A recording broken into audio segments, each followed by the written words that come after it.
Bien, señores, nosotros tenemos el placer de contar con la presencia del ingeniero Tomás Hernández Alberto. Tomás Hernández Alberto tiene para un programa de televisión en este momento mucho que aportar. A pesar de que él tiene otros medios, nosotros tenemos algo que queremos aprovechar. Primero, PRD, pero nunca ha sido de otra organización política. Y ha sido gobierno y ha sido oposición. Segundo, nunca ha tenido encuentros, choques y enfrentamientos con nadie en su carrera política. Digo, discusiones y diferencias sí, me refiero a grandes problemas.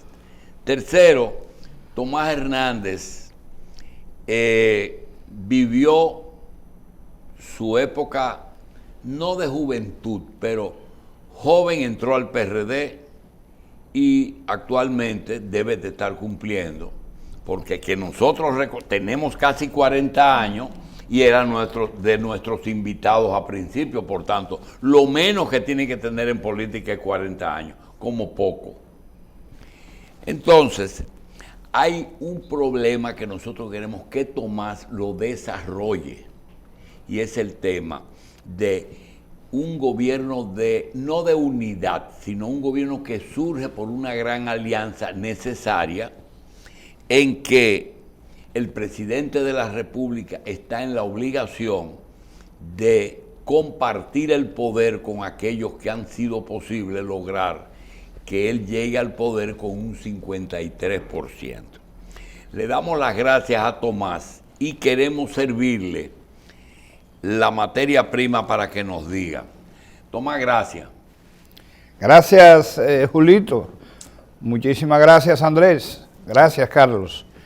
Me sentí sumamente complacido cuando recibí la invitación a través de Yudelka, porque este fue escenario fundamental en lo que fue los mejores momentos, si se quiere, de mi carrera política. Había un momento en que Julito me tenía todos los miércoles, y eso es un privilegio que muy pocos pueden exhibir. Sí.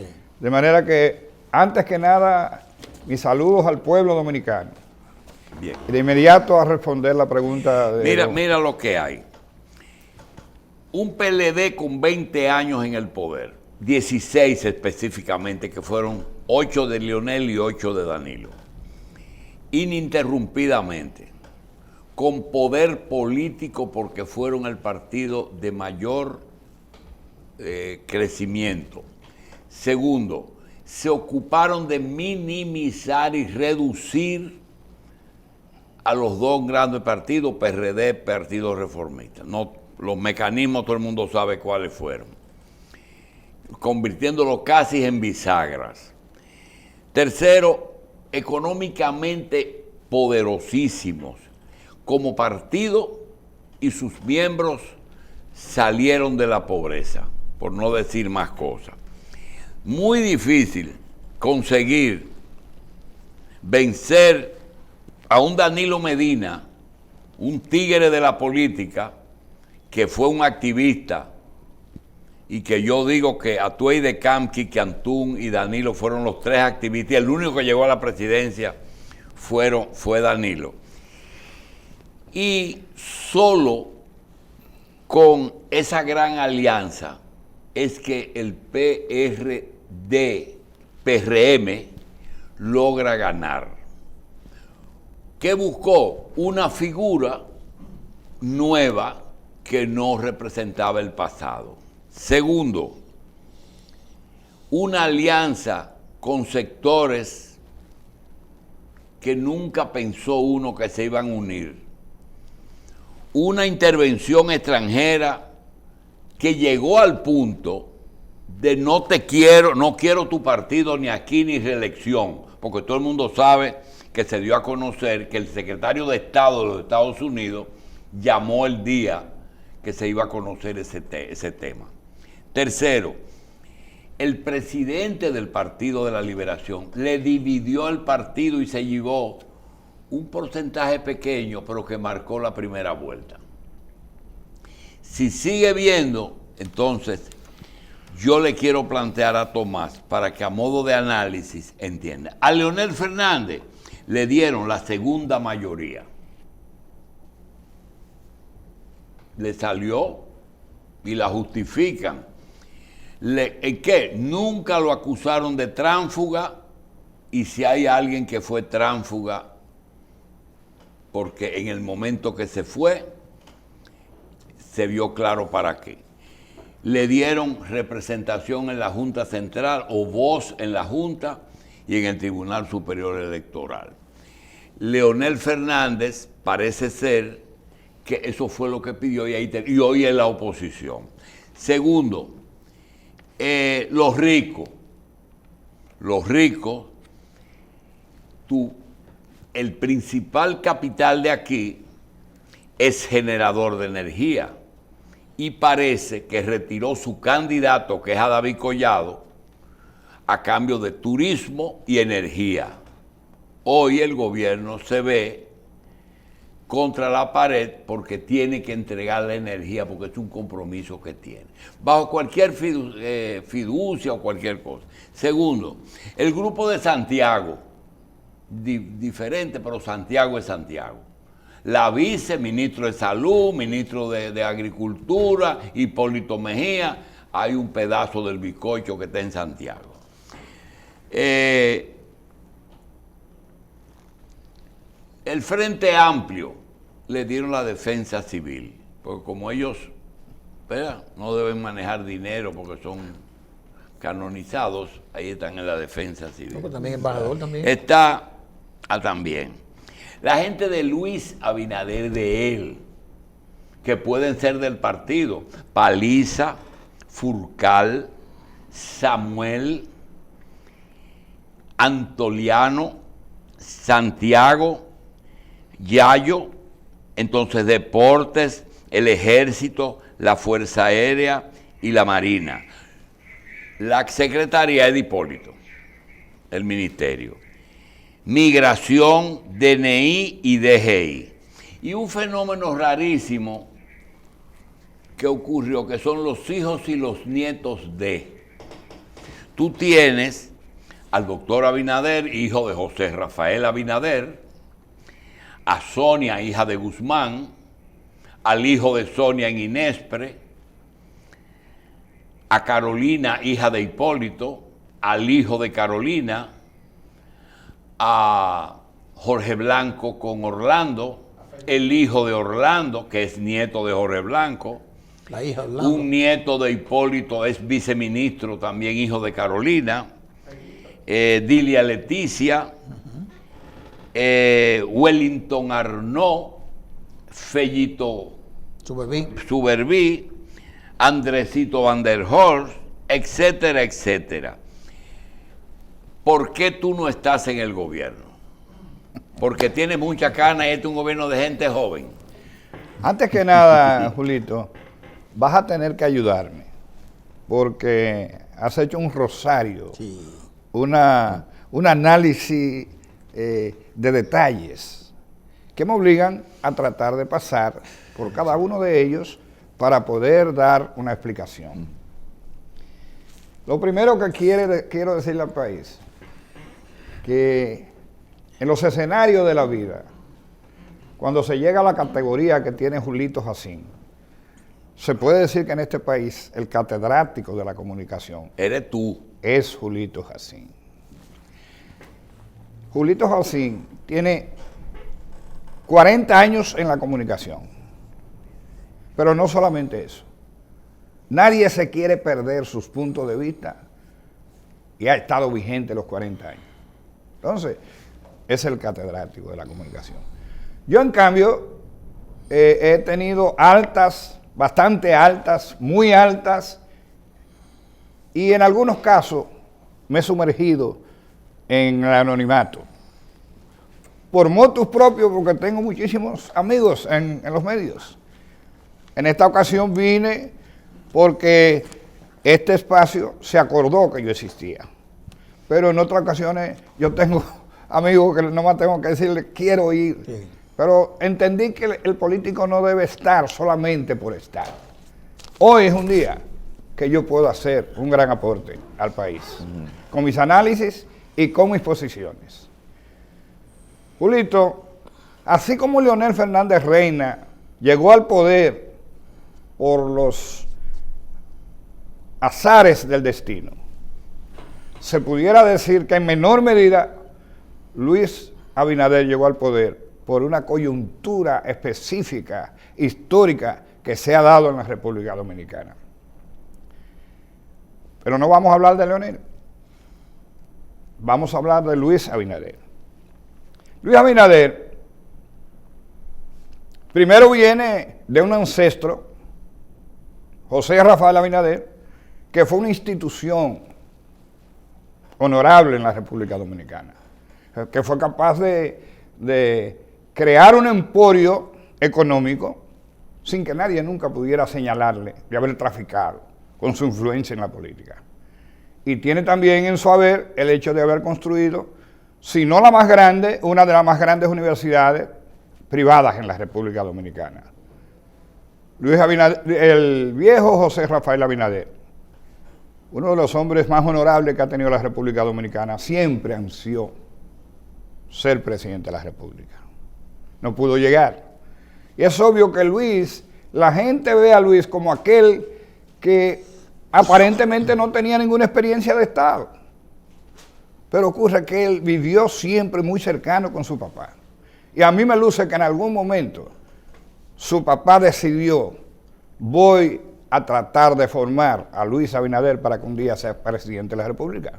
Porque solamente eso podría explicar cómo este hombre, que no ha tenido la escuela de la experiencia en el Estado, ahora da cátedra de poder. Eso es como haberse graduado sin haber pasado por la universidad. Pero no, la universidad de Luis fue el doctor Abinader. Entonces, ahí lo vemos accionando, actuando, estableciendo un estilo diferente de hacer política que algunos pueden criticar. Por ejemplo, eso de estar permanentemente hablando en los medios, eso tiene su pro y tiene su contra. Pero es evidente que es un nuevo estilo. Veamos hacia atrás. Danilo no hablaba. Leonel hablaba, o mejor dicho, conceptualizaba en ocasiones. Hipólito hablaba bastante y conectaba también con el pueblo. Pero el presidente que más ha conectado con el pueblo es Luis Abinader. ¿Cuál es la forma y por qué la causa de que Luis llegara? Luis llega por la misma razón que se sacaba al PRD del poder. El PRD es la escuela de la división. Su génesis lo demuestra. Bosch llega a la República Dominicana y en pocos años se divorcia de su partido. Eso genera a José Francisco Peña Gómez. Bosch con una visión hacia la izquierda radical, que aquí casi nunca se ha dicho, porque frustrado por el golpe de Estado, el profesor Juan Bosch escogió el camino de la izquierda. Por eso la dictadura con respaldo popular. Peña Gómez, en cambio, le creó al país la esperanza de que a Balaguer, que parecía que nadie lo sacaba. ¿Recuerdan cuando el PLD decía que era un sinvergüenza el que hablaba de que en unas elecciones se podía sacar al doctor Balaguer? Recuérdenlo. Entonces Peña se alió con los liberales de Washington. Peña escogió la socialdemocracia como motor para que su organización pudiera llegar al poder y Peña tejió la unidad del Partido Revolucionario Dominicano para alcanzar al poder. ¿Cuánto tiempo duró el PRD? El tiempo en que no se dividió. En el 86. Y ustedes son también hombres de la historia. En el 86 el PRD no perdió el poder. El PRD fue despojado del poder por un golpe de Estado electoral. Primera vez que posiblemente se enjuicia eso. Eso fue un golpe de Estado electoral. Porque se sabe que Jacobo Magluta había ganado esas elecciones porque todos los votos que tenía Van der Horst eran votos de Jacobo Magluta. De manera que aquí se cambió el curso de la historia en el año 86.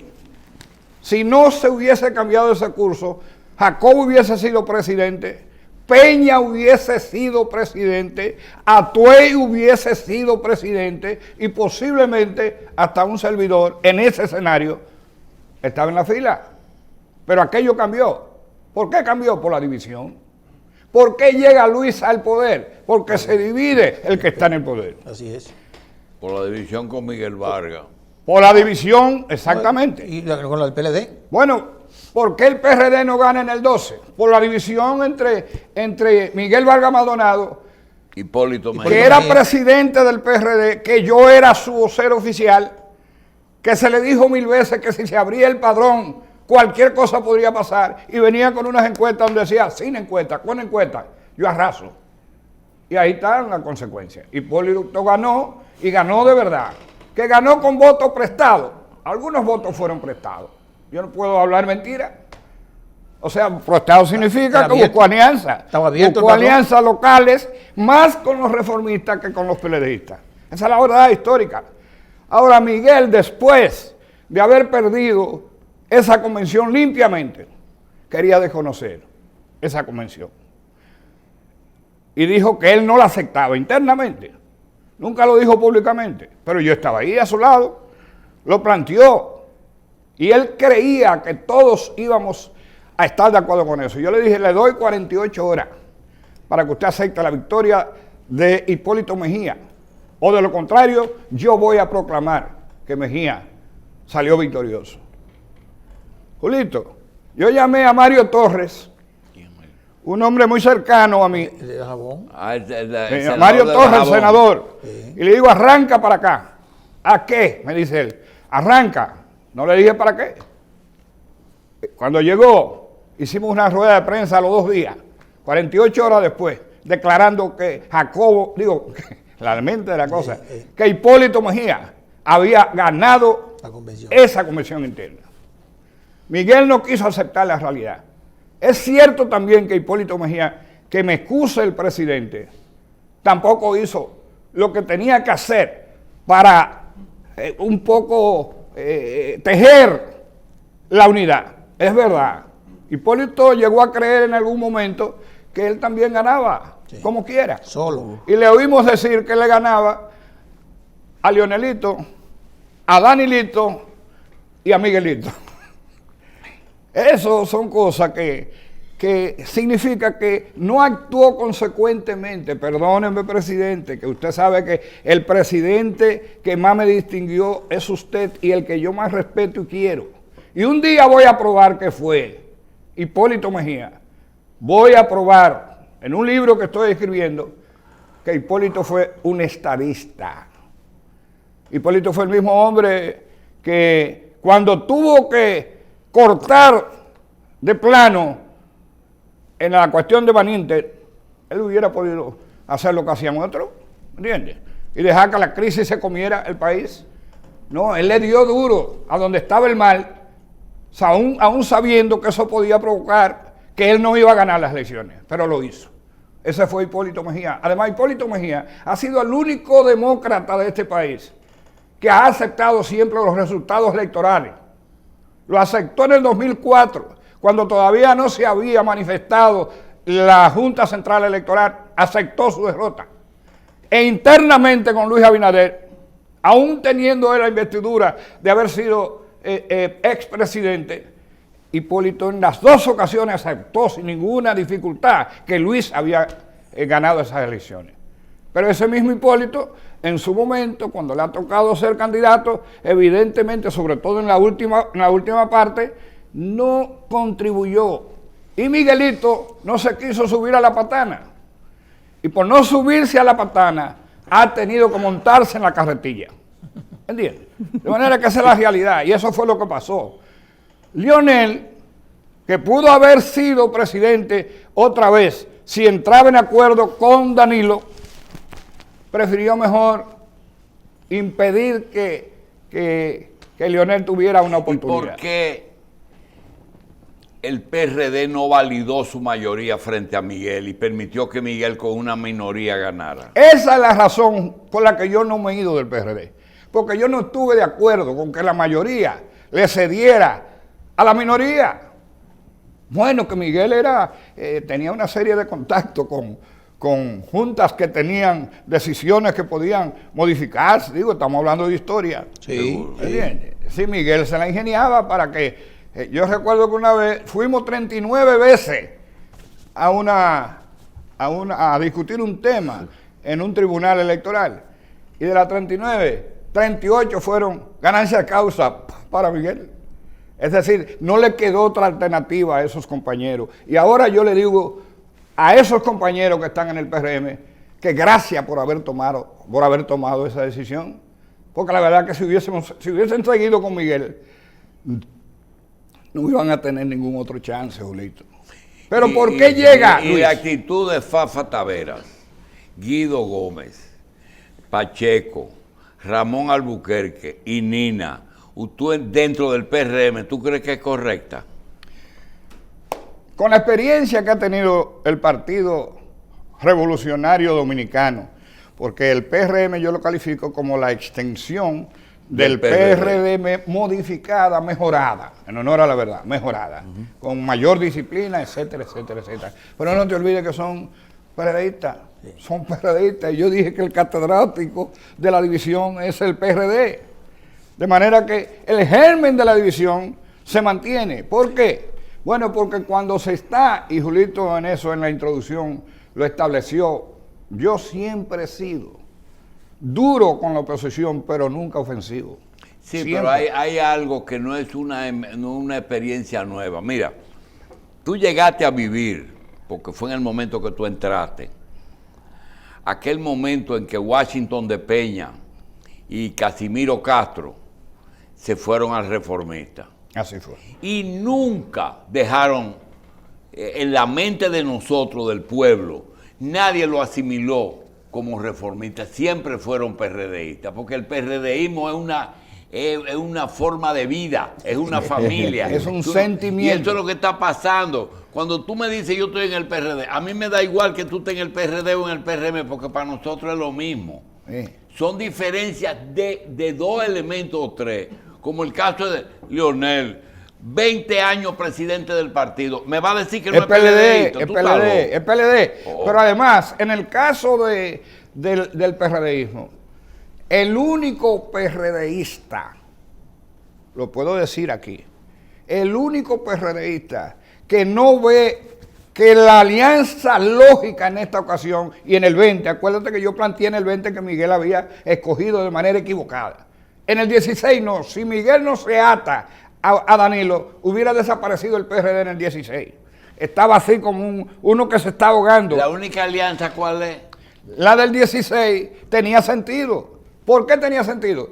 Porque hay una cosa que quiero decir por primera vez, aunque Julito lo sabía, porque ¿qué no sabe Julito en la República Dominicana? Sí. Hubo un intento de alianza entre Luis Abinader y Miguel Vargas Maldonado. Sí, pero hay una cosa que tú tienes que... En el 16. Nosotros tenemos unas elecciones en el 24, pero ya tú estabas escuchando que el proceso aquí es que de agosto a diciembre en los años electorales se pierde, porque ese presupuesto lo hace el gobierno que se fue. Te dice el que ganó. Exacto. Lo pierde. Sí, es verdad. Después tú tienes que el año de las elecciones es en agosto, en mayo, se pierden los 5 meses y posiblemente se entre en campaña en el año. Es decir, que un gobierno tiene para ejercicio entre año y medio y 2 años. 2 como mucho. Ya hay que hablar de política, pregunta. Y el que ve las redes aquí, con las críticas que hay, tú oyes a Farideh hablando que parece de oposición. Mi pregunta es, ¿cuáles serían en este momento que ya Leonel tiene su propio camino y que no va a apoyar a Luis la reelección? ¿Cuáles serían las alianzas que tendrían sentido? ¿Tú crees que el PRD se unificaría con su PRM y que el PLD se unificaría con la Fuerza del Pueblo para ir a elecciones el 24, o eso no va a ocurrir? Hay 2 PRD. El PRD mayoritario, ampliamente mayoritario, que no es el presidente. Miguel Vargas Maldonado, más que un PRDista, con todo el respeto, porque yo siempre he dicho que como gerente de Estado, Miguel ha sido un gran gerente.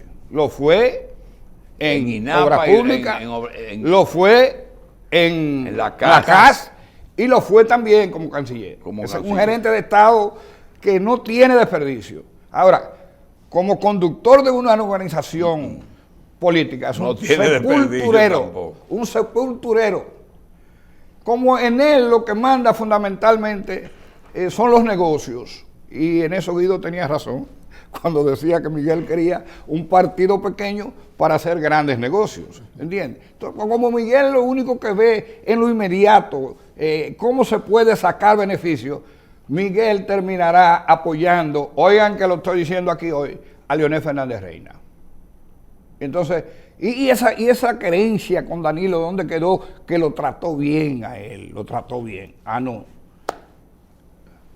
Es cuando Leonel que va. Pero usted no ve una alianza posible con la alianza del PRD auténtico, que será con Miguel como presidente o sin Miguel como presidente, va a ser con quien Abinader. Tiene que ser. Con Abinader. Con Abinader. Eso, ahí no hay tutía. Porque eso debió de haber sido desde un principio, en el 16. No se pudo, por una razón que también voy a decir aquí. El PRM, liderado por Luis, es un partido que está en construcción todavía. Entonces en el 16 estaba apenas empezando a ser construido. Pero hay una cosa que tú tienes, y tú te la sabes. Si tú entras a una casa a las 12 de la noche y hay un silencio, tú no puedes decir que esa casa está vacía. Hay 10 gente durmiendo. Sí. El PRD, ¿cuál es el tamaño real? Bueno, tú lo has dicho ahora. Era un 49% cuando Miguel lo tenía en su mano. Un 49%. Llegó a tener un 49%. Adiós, pero él perdió de Danilo. Y no sacó un senador con 48 ¿Usted se acuerda de eso? En el 2008. Exactamente. Sí. Entonces, de ese PRD del 2012, estamos que llegamos a un PRD en el 2016, un PRD que sacó un 6, pero imagínese de 49 a 6. Pero todavía ahora, yo le decía a Miguel hablando en privado, mira, si no nos aliamos con el PRM en esta ocasión, vas a bajar a un 2 puntos. Y sacó 2.2. Ingeniero, pero miren. De manera que... Entonces Mariña y Fiquito tienen razón. Claro, sí, pero ahí claro que tienes razón. No quiero yo decir con ellos que están exentos de culpabilidad. Pero miren, ahí va la pregunta. Ahí va la pregunta junto con lo que dice el doctor. O sea, si Miguel Vargas está solo en el partido, si lo que luce es eso, ¿cómo él mantiene el liderato del partido?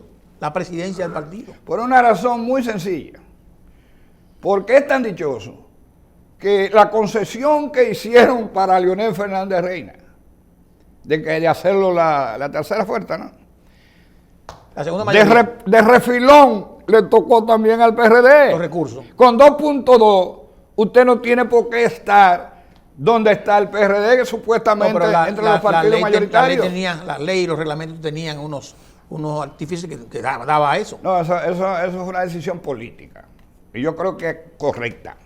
Okay. Yo creo que es correcta, pero estoy explicando que ha sobrevivido por el manejo de los usos, de los fondos que genera la ley para los partidos mayoritarios. Y yo no me opongo a eso, ¿entiendes? Okay. Pero eso no es para usarlo, para tener gente en una nómina que te digan que sí a todo. ¿Cuánto puede él tener en una nómina? No llegan a 3,000 lo que él pueda tener en una nómina. ¿Entiendes? Entonces ese tipo de manejo, ¿por qué no habla de una primarias abiertas en el PRD? ¿Por qué no lo hace? Esa sería la única manera de hacer que el PRD resucite con una primaria abierta. No se atreve porque quiere ser el presidente del PRD, el candidato presidencial, el miembro del PRD que lo represente en América Latina. Él lo quiere ser todo. Y como político, él no da. Ahora, como gerente de Estado, es un excelente gerente. Ahora, frente al futuro, quiéralo Miguel o no lo quiera, el PRD, el sentimiento, lo que decía Julito, el sentimiento PRDista se unificará, a tal punto que yo he previsto que ese sentimiento PRMista PRDista, vestido con el traje de José Francisco Peña Gómez, puede ser mucho más que el PRD. Ahí podrían venir otras fuerzas que giraron en torno al PRD y que se han forjado fuera y que están llamadas a estar junto a Luis Abinader. Ahora, ¿cuál es la alianza que necesita Luis para poderse mantener en el poder? Que esa pregunta no me la ha dicho el PRD. Julito. No solamente eso, no solamente eso. Para Luis llegar, tuvo que hacer alianza con los sectores de élites de la República Dominicana. Como seguro, es que sin esos sectores no se gana. Pero oye bien, ya llegó. Ahí que están los cuatro. Ya llegó. Ahora Luis tiene que girar un poco al socialismo democrático y el PRM apoyó el socialismo democrático. Girarlo un poquito a la izquierda y hacer una alianza con el pueblo dominicano. El pueblo dominicano organizado. Decirle a la oligarquía. Exactamente. Nos vemos. Gente que tiene liderazgo en sectores sociales, los presidentes de junta en los barrios, los clubes. Y para nutrirse de recursos que la junta lo que le da no le da ningún partido. Ya no se pueden bromar mucho con narcos ni con jugadores de banca porque eso está muy serio.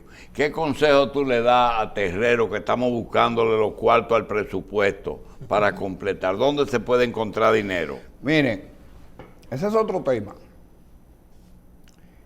Hay que grabar, aunque sea por vía administrativa, alguna serie de cosas, pero hay que saberlo grabar.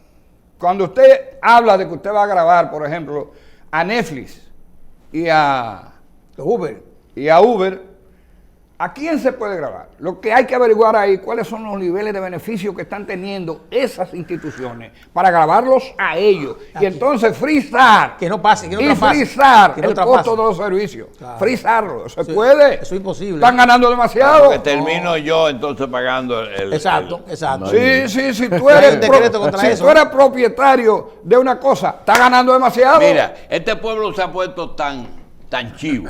Es verdad. Que ayer hubo una reunión del presidente con los dueños de cable. Sí. Y ya yo estoy asustado a ver dónde viene el tablazo. Pero Julito, ¿por dónde que viene el tablazo? Tiene lógica. Inclusive eso quedó demostrado en la pandemia.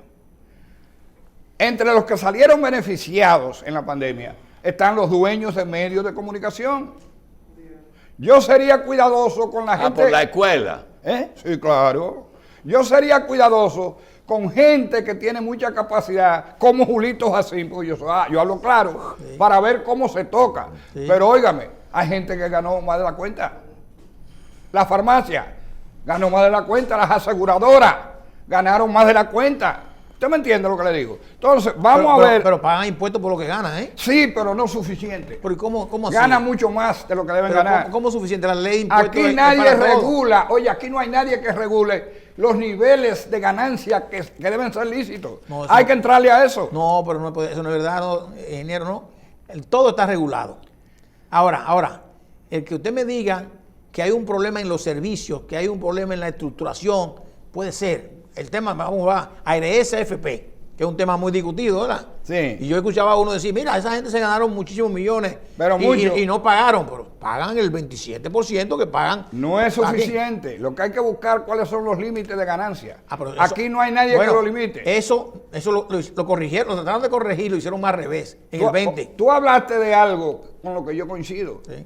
El asunto de las minas. Las minas son para explotarlas, claro. No es para otra cosa. Claro. Ahora los contratos no pueden ser iguales. No, claro. No. Claro que no. Se demostró que hubo contratos leoninos. No deben repetirse los contratos leoninos. El que quiere invertir en la República Dominicana, hay que darle garantía. Pero no se le puede dar canonjías más allá de la suficiente. Porque en todas esas canonjías hay negocio. Sí. Hay negocio en todas esas canonjías. Y eso no debe ser. Mira la autopista de Samaná. Eso fue bien concebido. Pero lamentablemente fue mal negociado. Bien. Yo quisiera terminar esta presentación con un dato para que el país sepa que el tamaño de este país no es el mismo y lo tienes tú. ¿Cuál fue la cartera del Banco Agrícola cuando tú lo dirigiste y cuál es ahora? Para que se vea la gran diferencia. Y la continuidad. Sí. Julito, quiero hacerte una solicitud pública.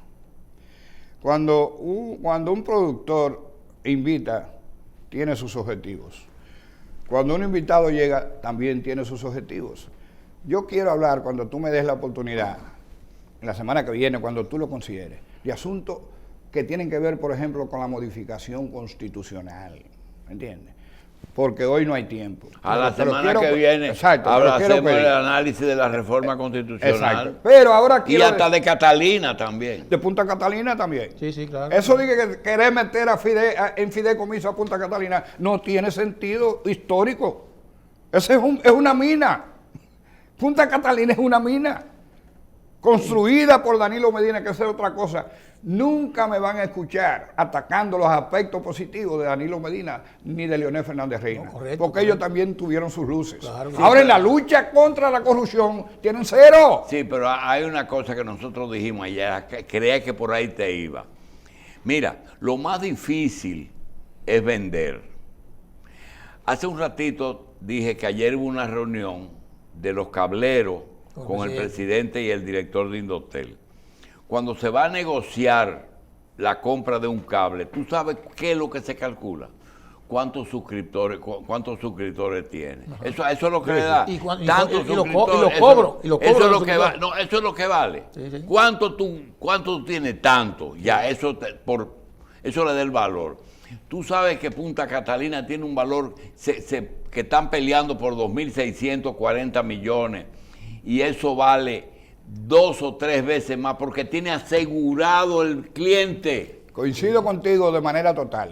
Coincido contigo yo pensaba que tú te ibas a meter por esa es una mina. No, pero el Estado tiene una mina y se la quiere poner en bandeja de plata a un sector privado que no tiene compromiso. No, pero ahí quizá hay una confusión, ingeniero, en el tema de que el fideicomiso no es la figura que hay que retractar. O sea, no. El fideicomiso es una figura que puede ser convenientemente. No, que lo es. Además, excluye la política del ambiente. Ahora, lo que podemos discutir es el contrato, las atribuciones. Eso es lo que yo discuto. Eso sí, pero que se le entregue a un fideicomiso no es mal. Eso es lo que yo discuto. Porque sigue siendo pública y será pública. Así es. Bien. Así que está pendiente la reforma constitucional y más de Catalina. Y terminar de responderte lo que hoy no pude responder, pero que agradezco infinitamente, pero lo voy a traer en mi agendita y te lo voy a poner como te puse los temas. Y la verdad, Julito, que tú no sabes, tú no te imaginas. Gracias. Tú no te imaginas. Yo te agradezco. Tú no te imaginas. 100 canciones y 1 millón de recuerdos. Tomás Hernández, gracias.